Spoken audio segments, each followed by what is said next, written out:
Welcome to Broadstairs Life, where I speak with the people who make Broadstairs such a special place.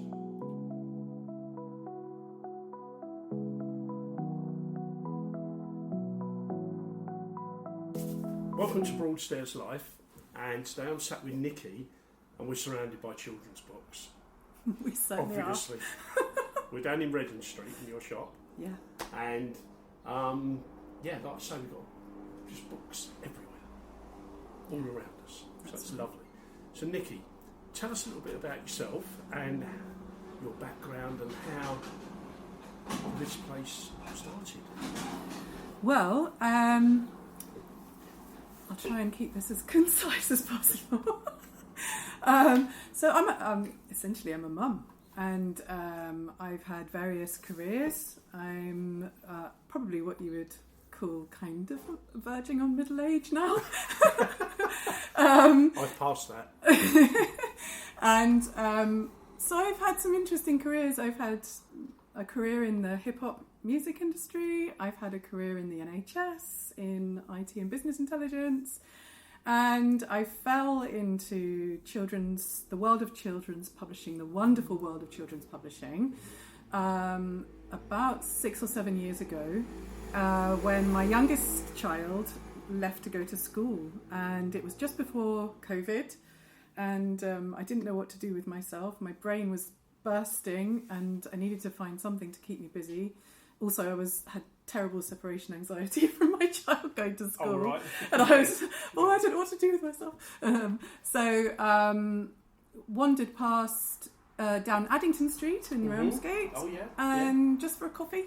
And my husband said to me, "Oh, I think I saw that there was a bookshop opening." Sure there was. And so we walked down the street. It was one Saturday or Sunday morning, and there it was. It was called Moon Lane.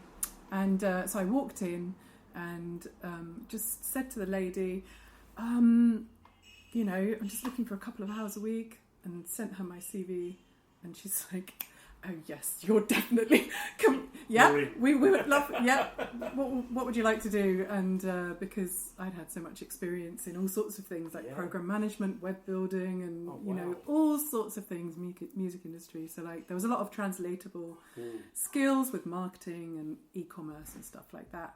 And I thought, wow, this is great. And she was so lovely, and I thought, well, this is a new world for me. But it was just beautiful. What books were in the shop? Just children's books. Just children's books. Yeah, and it turned out that she was the owner of a brand of she owned a group of children's bookshops too in London, and she was just opening one in Thanet, and I didn't know what I'd stumbled across, because she was huge in the industry, had been going for 20 years, Was it like an won lots of awards. Yeah, it was. I mean, it's not too dissimilar from what the vibe that you feel in here, to be honest. I mean, she's certainly the leader of, children's bookshops for many, many years. And so I learnt from one of the best in the industry and I just loved it. And I couldn't stop reading. I just picked up these books. I didn't have hardly any books as a child myself. And I just started looking at all these books, and I had no idea that all of this was out there. I mean, I read regularly with my children, and story time was absolutely every single day. But I didn't know, like many people who walk into my own bookshop and walk up the stairs and go, wow. Yeah. Like, I never see these books. Like, I come in here and I see books I've never seen. And, these are people who know books, read books. Yeah. But I was that parent. I had only gone to chain high street places. Been in the same position. Yeah, I didn't know that there was a whole other world of amazing children's books. Some of the books here that, because we've got young people in the family. Yeah. And there's books. I mean, I just saw like David Onasuga. Oh yeah, he's a hero. And I just thought, wow, now I didn't know he wrote children's books. Yeah. See? So, yes. straight away, something Black goes British bang. history for children. Yeah. Amazing guy. Yeah. Well, there'll be all sorts of little treats that you'll find, and you'll be like, oh, God, never knew they wrote for children, or oh my gosh, I have a real interest in this. I didn't know that I could share this kind of thing through a book with my grandchildren, stuff like that. So then COVID hit, and she had the manager of the store had to go up to London and help keep that going, and then I was just suddenly in the deep end running a bookshop with only 1 or 2 months experience, but I was damned if I was going to let it close. But you enjoyed it. I loved it. So I brought my hip hop connections and we created a YouTube channel, and I got famous rappers reading their favourite children's books on YouTube, and that's how I kept the bookshop going. And we would do hand deliveries. We would go and, and it just kept us alive through social media. And I would upload these. They're still on YouTube now. They've had hundreds of thousands of views. Yeah. It was amazing. So that was just a way to be resourceful. I didn't want the shop to close for that. No. Because I grew up here, and the Albion bookshops and all that kind of stuff, and just really wonderful places, and libraries as well. But having a little bookshop is just such a treat. Yeah. But I'd never seen anything like this shop, Moon Lane, before, and I didn't want it to disappear. I was like, no, I'm fighting for this. I'm not going to take. What was that way they would pay people during COVID? I can't remember now. And I was like, no, don't give me that. I want to keep working. I want to keep this bookshop brand alive, because it could have had to have closed. Because people during COVID, they become very insular, didn't they? They sort of retracted back into just being stuck indoors. Well, I mean, completely understandably. But this bookshop had only been open 2 months or so, and it was like, I'm blown if that's going to disappear, and it would have probably had to have gone. If it had literally just shut down after 2-3 months, it would have been. But no, we kept it alive, and so that was brilliant, absolutely brilliant. And then I love the rapper thing with the I just think that's brilliant. Well, I think a lot of people, during COVID, a lot of people became really, really creative.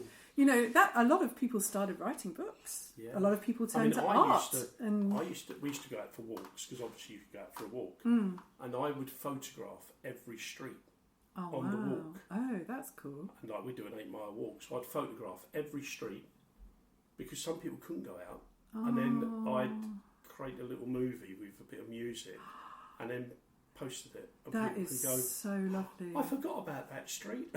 Yeah, but it was just the fact that you were out there, and like you say, you did something. Yeah, so many, you, exactly. Thinking of I was my focus was homeschooling my children, trying to keep the bookshop going, and also, having this massive empathy for the families that I'd got to know over the few months of starting at the bookshop, and they're lovely children who are just stuck at home, and all these books and everything. And so, if there was any way I could bring any kind of joy or help. How long did you stay with that? So I worked with that bookshop for about 3 years, and then I left there, and I started an online book influencer brand called the Kids Books Curator, and you can still find it. It's still there. I didn't want to delete it because, you never know. I never know where I might go back to it. But also, there was so much really useful content on there that people still use today. I can see how busy it is.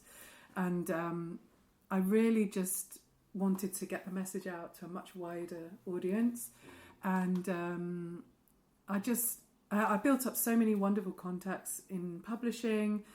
And I made some great connections around the world, just because I saw children's books as a far more global thing than just what the publishers in this country were trying to push. And through the wonderful world of Instagram, you get to really appreciate other illustrators that are from, say, America. And then it's interesting how you start reading these things and promoting these things, and then eventually it's interesting to see how British authors start to get paired with really brilliant American illustrators, and so that it's. I mean, we have an amazing but this amount. This is the joy of social media. Well, it is. That's the thing. So, you connect. Yeah. I mean, a great example is this wonderful author, Lanisha Butterfield, who is based in Oxford. She's got 2 brilliant picture books out, and her second picture book is with Raisa Figuera, who is just the most incredible American illustrator, African American, and the way she creates her artwork is just beautiful and dreamy. Really? And, you know, because she has a massive presence on Instagram, you know, that's how people have managed to start working with each other. And her new book is amazing. In fact, she came here, Nicci did, to do a book event, and it was just a wonderful day. That was in the Easter holidays. That was the second time she'd been here, so we're very lucky. So you'll probably get it back again then? I would always have. Lanisha is amazing, and she's just so good with the children, and she always brings huge amounts of craft, really? which is always brilliant for the kids and the parents and whoever else comes. And no, she's adorable. And actually I have a lot of people who come back. Like, it doesn't matter who the publisher is, you know, like when they've got another book, because you can tell, like, when they have such a lovely nature with the families. But sometimes I do love having debut authors and illustrators here, because it's really nice. It's a lovely, cozy environment. It is. Got a lovely community. Everyone's really supportive. And, you know, when I introduce people and say that this is their first, sometimes it's their very first ever event as well. Yeah. And it's just a lovely learning space for authors and illustrators to come and do their first events. Good, isn't it? And everyone's so supportive. So we could have people here who've got 20 to 30 books out, or someone who's coming for the first time publishing with someone as big as Puffin. Yeah. And you know, everyone gets the same treatment. The tickets are always the same price. So all our events are £5, but it doesn't matter whether the book is £30 or £7. You get the book for free, and you get it signed on the day. I mean, that's so special, with a dedication. Kids like that. Well, they do. Some kids are like, whatever. Right. They just want the book. They don't really, you know, sometimes they're very young and they don't really think about all of that. But if it's an illustrator, though, who's written the book as well, or if the illustrator comes down with the author, they do tend to draw little pictures in there as well for the children. So that's really special. But I think it's a treat as well for the adults, you know, like to have it signed and dedicated. But I don't know about you, but when I grew up, when I was really young, I never went to a single author illustrator event. Nobody ever came to any of my schools. That was it. Yeah. So, but I don't. What was your favourite book when you were a kid? Oh, you've put me on the spot here. Who's interviewing who? I know. I'm going to have to think about that one. Okay. I know my favourite. One of my favourite. It's a really strange thing. Yeah. But one of my favourite authors was James Herbert. Oh my gosh, a girl in my class. And he wrote The Rats. Yeah. Very scary covers as well. Very. But his books were really good. Yeah, I mean, really scary. For the kids who liked them, they were addicted to them. Yeah. One after the other. And then he grew and it just went on and on and on. There He was did so many different books. But when I was a kid, I'm going to come back to you on that one. I'm going to think about that. So, yes. How did this come about? How did this come about? Your shop in Reading Street. So when I left the previous bookshop, some of the schools that I had gone into and done outreach work with, they wanted me to continue, and at that point I wasn't really sure what I wanted to do, and I knew I wanted to carry on, but I kind of was burnt out, and I needed a bit of a break. Yeah. And so they were all really amazing. I said, look, I'm a bit burnt out. I'm not really sure what direction I'm going in. I'm staying in children's books. I'm not leaving children's books. I love children's books. I think I just need a little rest. I'm a workaholic.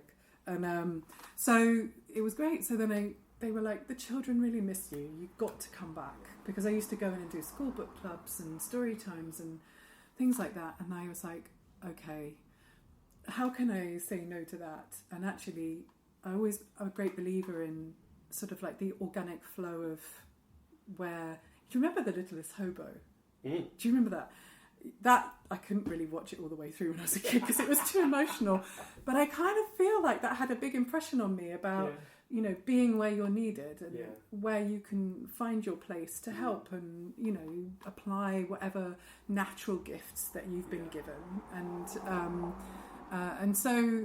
I kind of took that as a sign that I definitely needed to continue that. So I did. And while I was doing all my online influencing and making videos for publishers for TikTok and all this kind of stuff, I kept going into schools, and then people would say, oh, can you come and do like book stalls in our summer fairs and stuff like that? And I was like, okay. So like then things were growing and growing, and I was thinking, okay, this is interesting.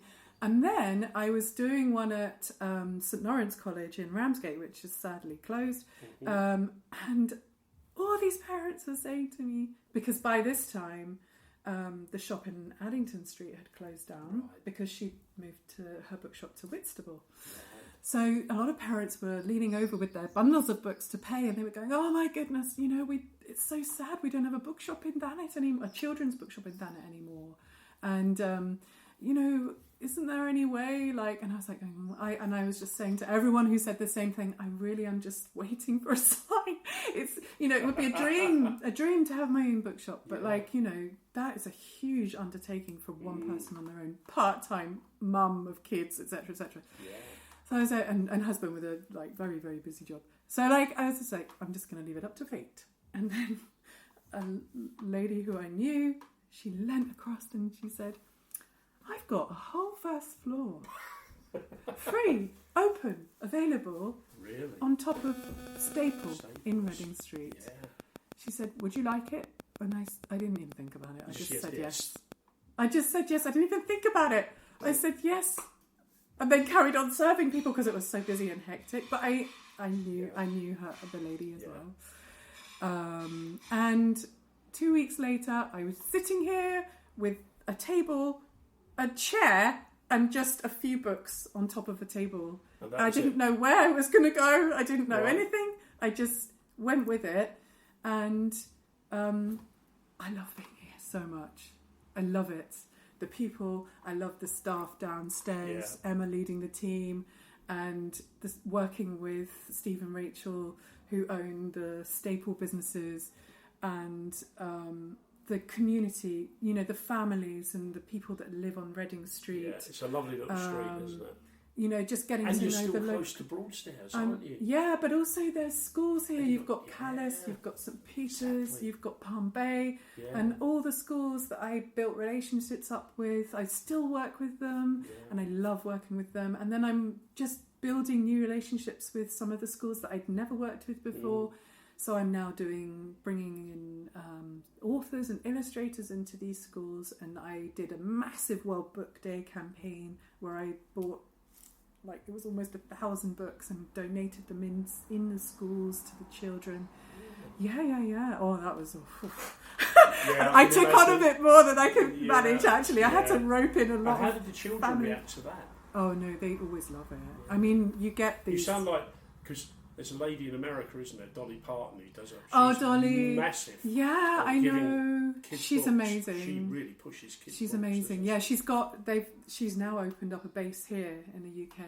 Oh, really? Yeah, Dolly. I think it's Dolly's Library or something. It's something like that. She is an amazing advocate for children's literacy. Yeah. I mean, she's just, that charity is brilliant. So there's a lot of outreach stuff that I love to do here. And try to balance the books with it at the same time. But, I really love everything that I do here. So how do you source your books? Because So I can imagine that must be quite difficult. Not difficult, no. I mean, it's or is it the choice? It's curation. Right. So it's like I would put it on the same par as someone who owns an art gallery.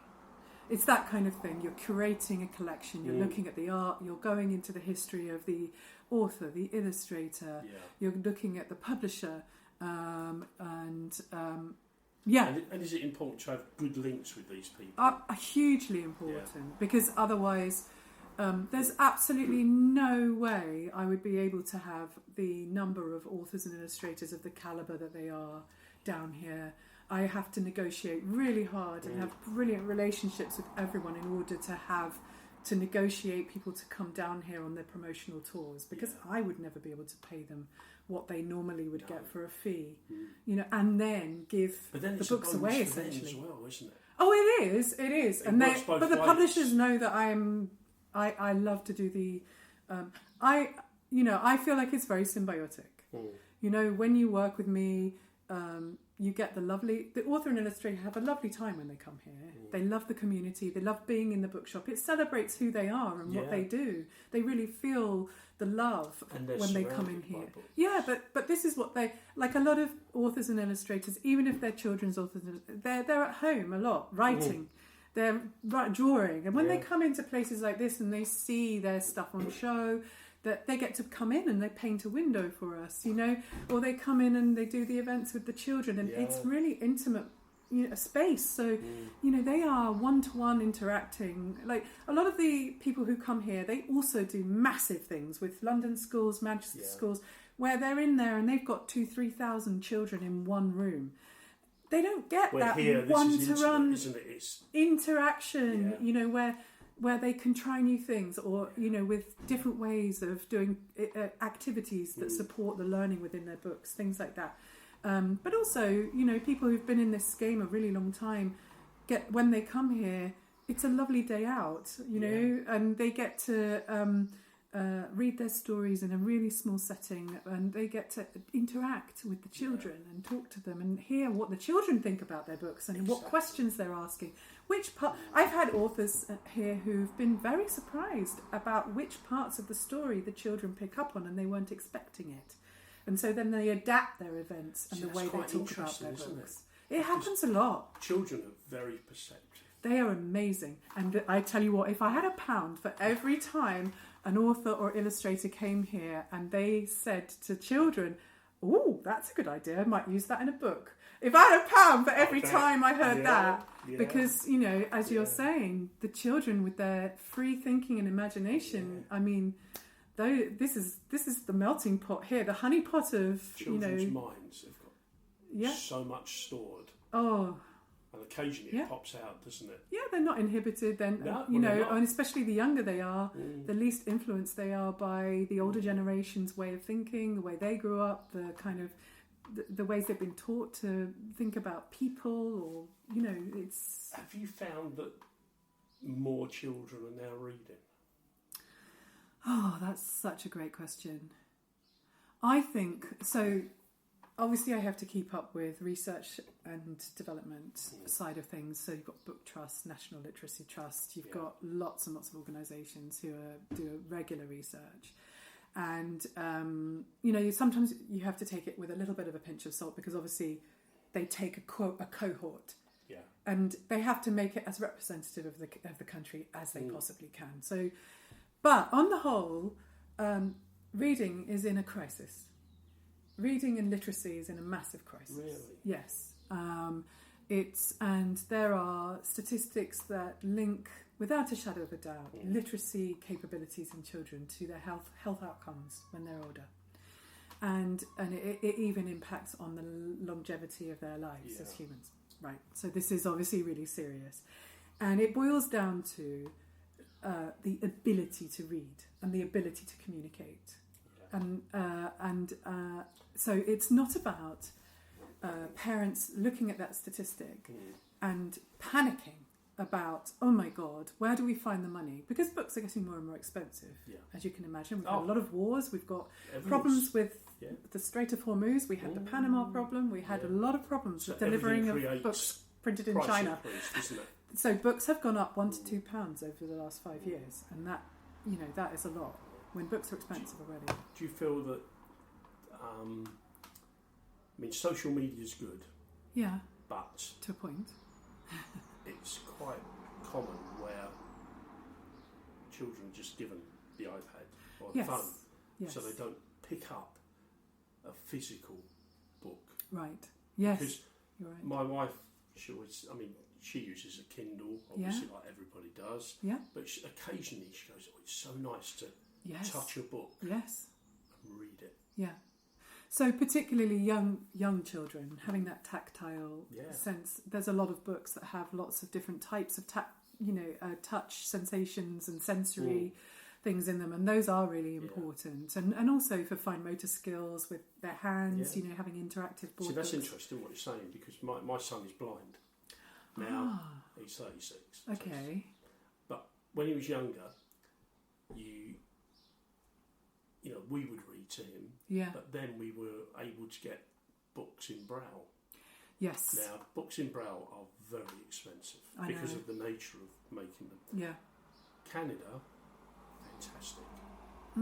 Canada is years ahead of everybody else in the Braille books. So we used to get in Braille books The Hungry Caterpillar. Yeah, classic. The Tiger Who Came to Tea. Oh, lovely. Knots on the Counting Rope. Don't know that one. You've not said. I'll talk to you about that later. Yeah, let's do that. Which is unbelievable. Okay. For anybody who's got a blind child. Yeah, I want to know about it. Brilliant. But yeah, so he'd be sitting there, and he'd have the Braille clear sheet, and he'd be reading it. Yeah.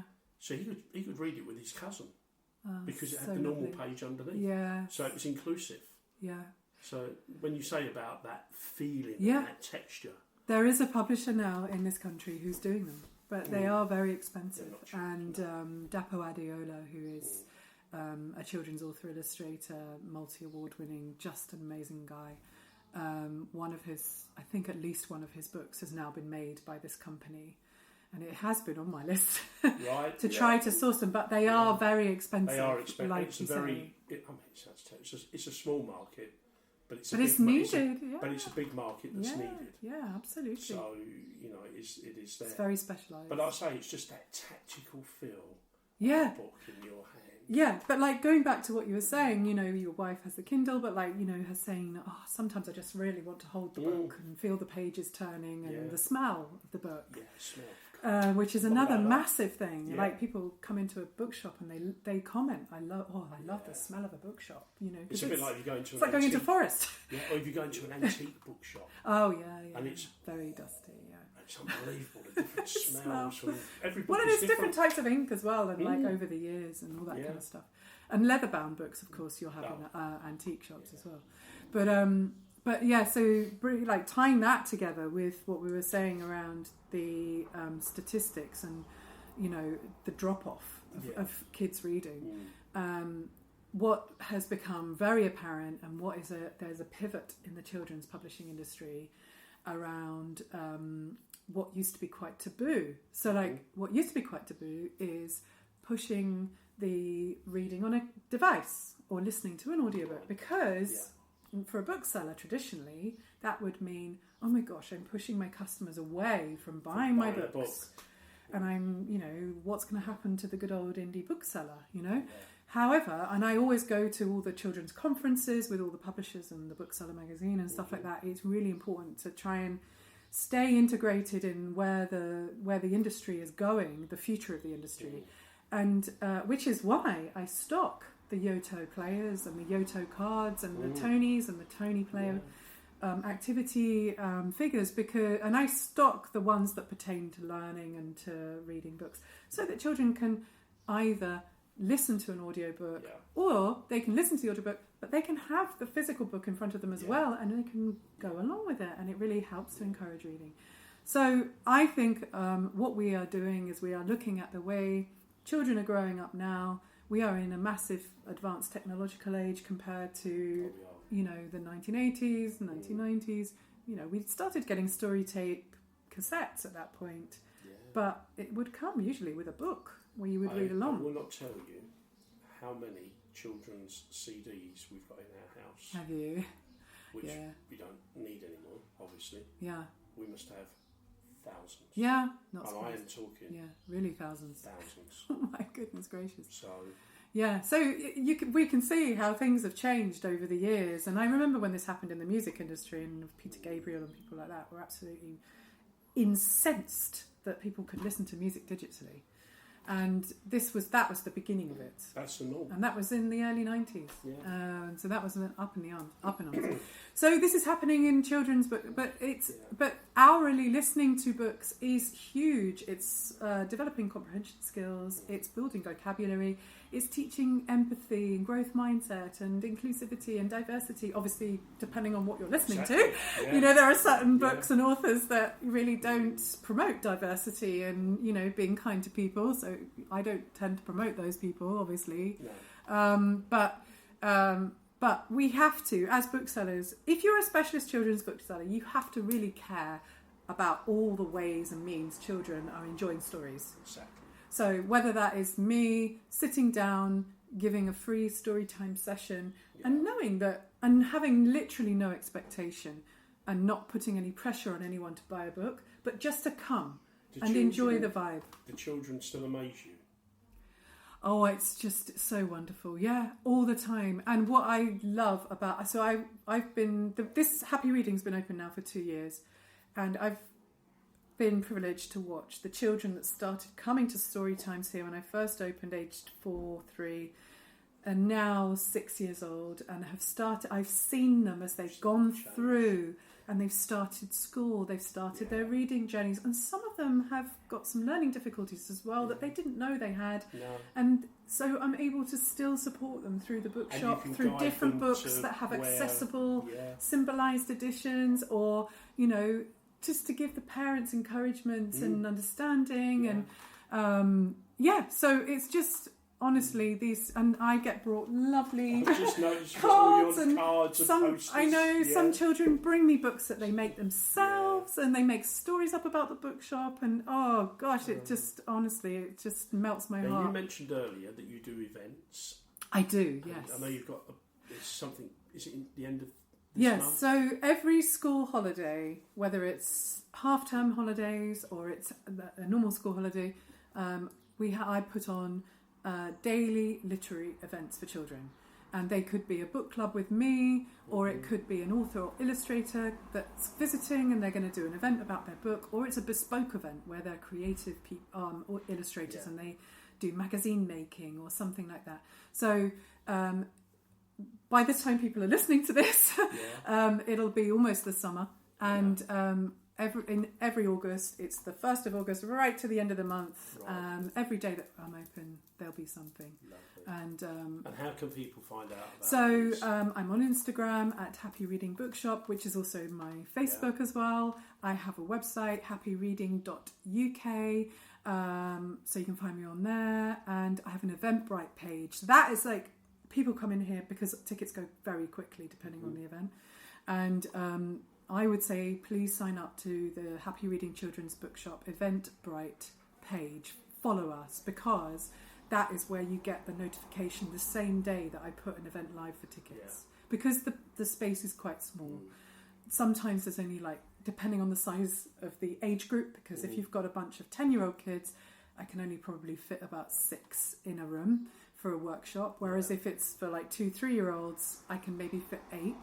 So people need to book on straight away if they don't want to be disappointed, because also I try to negotiate lots of goodies with the publishers.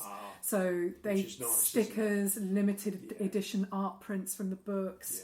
Sometimes they're badges, and you know, so I've always got little goodies that I like to make it special for the children. That's nice. So at least people now know. Yes, thank you, Barry. Thank you very much. What? My favourite book. Oh, you've remembered. I Okay. had lots that I used to like. Oh yeah, I'm sure. I used to like Tintin. Oh, me too.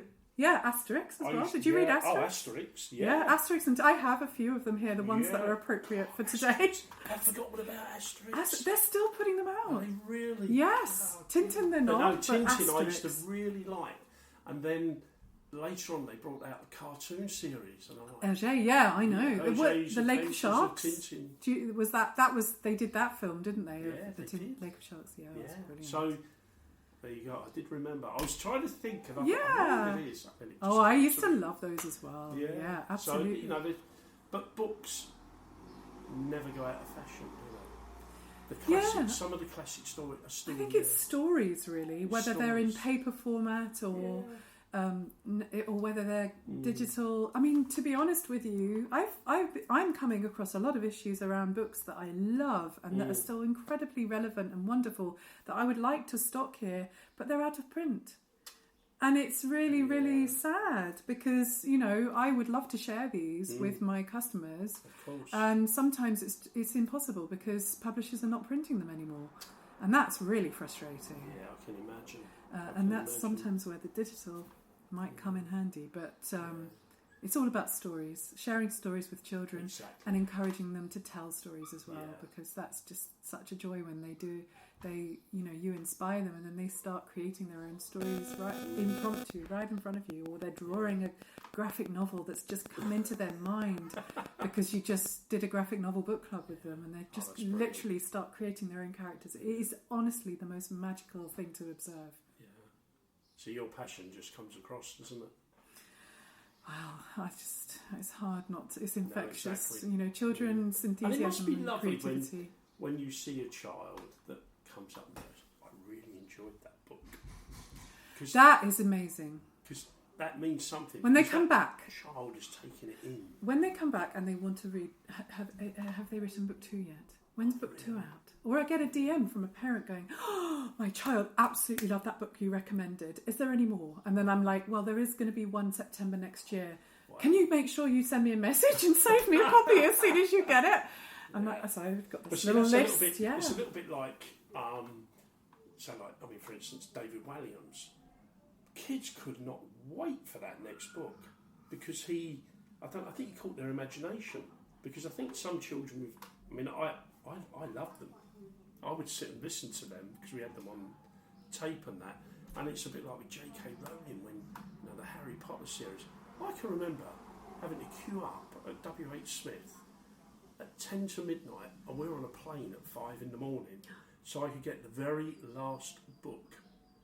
And I got the book, and I had to buy it on CD as well for Toby. So I came out with the whole CD series, the whole book on CD, and the book, but only one because it only sold you one. So my wife read it first, and I read it. Yeah. And that's what books create, isn't it? They create this wanting.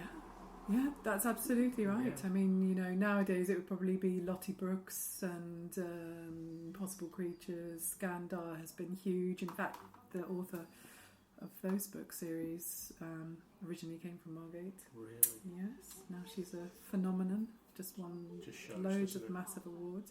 Yeah, we have some amazing authors and illustrators that live in Thanet. Yeah. I mean, M. Kosh is in Margate and has 2 picture books with Varsha and HarperCollins, and it's just been amazing. Yeah. We've got Inky Willis, who's got is based in Ramsgate, illustrator and author, Scribblewitch series. It just never goes out of it goes out of print a lot. They have to keep reprinting. Oh, they have to keep reprinting. Yes, and she's amazing. She's done lots of events here, and she's also a teacher at one of the local schools here. And also, actually, hot off the press, Bex Glendinning, who's based in Ramsgate, who is a graphic novel and children's picture book illustrator and author.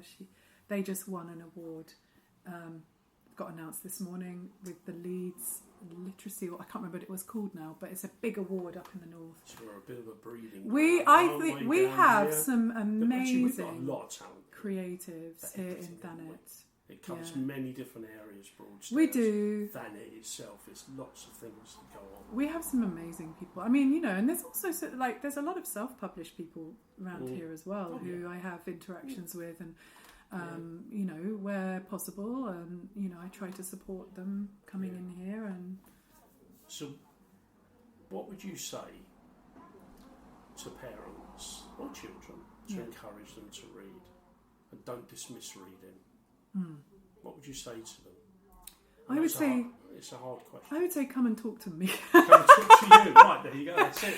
No, because if you're worried about that, if you're ever thinking that means that you are worried about it. Yeah. And I think the best thing to do is to go and speak to somebody who really knows children's books and who really knows how to talk to the child and the adult about a bit of background, and also how they've been getting on at school, what hobbies are they into, what are their friendship groups like, what sort of books do you already have at home, what are cousins reading, older siblings, things like that, because oftentimes books get handed down. And I've sat with many children in reading support roles in schools, one-to-one, where children have come in and they have a book that has been given to them by an aunt or a grandparent. So it's done the family, it's gone through the family. Yes, but the problem is that it's not in today's language. And the child doesn't understand what is happening in the story, because the vocabulary is no longer used, or it has a very different meaning today, or it goes against how schools are teaching empathy and kindness. And sometimes books that are written in the 60s or the 70s, even though they are much beloved authors, and are still, their books are still very popular. Yeah. When children try to read them for themselves, what they don't understand is that back in the old days, the term like to give someone a ribbing, they don't know what that is. No. And they would see that in today's terms as maybe bullying terminology, like bullying someone or calling them names. And there are a lot of racial slurs in older books, of course. And back then, what was deemed acceptable It's not or parlance is really not acceptable anymore. No. And it just confused children. Like, they don't understand why. But children do have an innocence, don't they? Yes, absolutely. Well, that's it. And they are, they're a clean slate. And you want to put all the healthiest and nutritional ingredients into their brains, and so that they can build a wonderful picture of the world and also be wonderful ambassadors. Well, that's the thing. So what I would say is, as for the adults out there, yes, you had these books that really spoke to you. You loved them so much. Yeah. What I will tell you is, if you come and tell me the books that you loved, I will find you the modern day book that has got all those ingredients, but it speaks to your child or your grandchild for today. That it's almost like a book pairing, but for different generations. And I think and I'm not stopping you sharing those books, because if you read those books you loved to the children, they will feel those brain waves and the emotions that it's been proven, Barry, I'm not being completely out there, but there's research that was done this year as part of the National Year of Reading that, the brain waves and the emotional connection that you get from sitting with an adult and having a book read to you, and if the adult, like if you read Harry Potter, like my husband read Harry Potter to my eldest daughter, and I would imagine that he would have had all the excitement and the feels, and then she would have got that from him. So if you wanted to read something that you loved as a child, when you're reading it out loud and you're reading ahead and you can see something that isn't quite appropriate, you can just change it. Of course you can change the word, you can miss it out, you can explain a paragraph. So that's what was good about doing the reading support sessions, is that I could explain the context. And and that's all it is. It's not like no, don't read these books. It's like, just be aware, and that there's things that the children aren't going to get. So if anybody wants to come and find you, where are you and when are you open? Well, I'm always online. You can always email me or get to me through Instagram and things like that. But I am open Thursday to Sunday. Saturday is 10 till 2, and then Sundays is 9 till 12, and then during the holidays I'm open on Wednesdays from 10 till 2.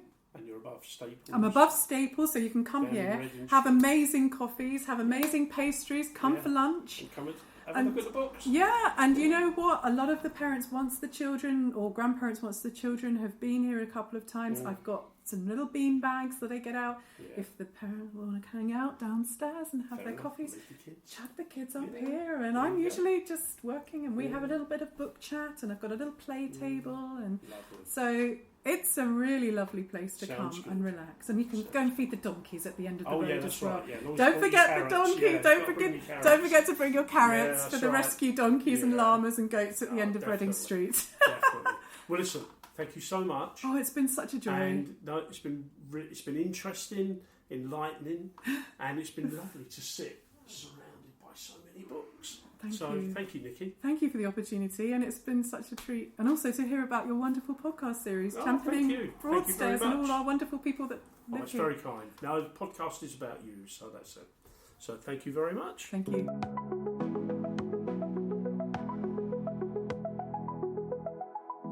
Thank you for listening to Broadstairs Life today. You can follow us on various social media platforms and also podcast platforms. Thank you again.